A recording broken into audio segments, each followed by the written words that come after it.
you. সবাইকে জানাই happy Rathyatra. সকাল থেকে সেই দিন খুবই ল্যাদ লাগছিল, ল্যাদ খাচ্ছিলাম। তারপরে কি মনে হলো যে না একটু বেরোই। তারপর চলে এলাম আমার রুমে একটু গেট রেডি শ্যুট করতে।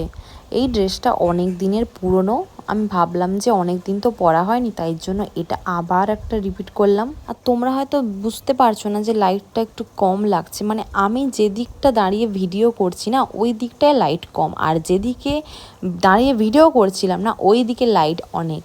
আর তারপরে দেখো আমার এই পাহাড়ের মতন ব্যাগের মধ্যে আমি এই ব্যাগটা নিয়েছি।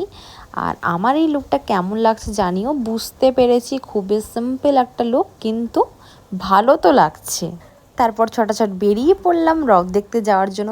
তো সেদিন আমি রথ দেখেছি, কিছুই করিনি। ওখানে গিয়ে চলে এলাম কফি খেতে। আর এই বৃষ্টি বৃষ্টি ওয়েদারে কার না ভাল লাগে। আর তারপরে অর্ডার করেছিলাম চিকেন পকোড়া। তো সেদিনের দিনটা এইভাবেই কাটে।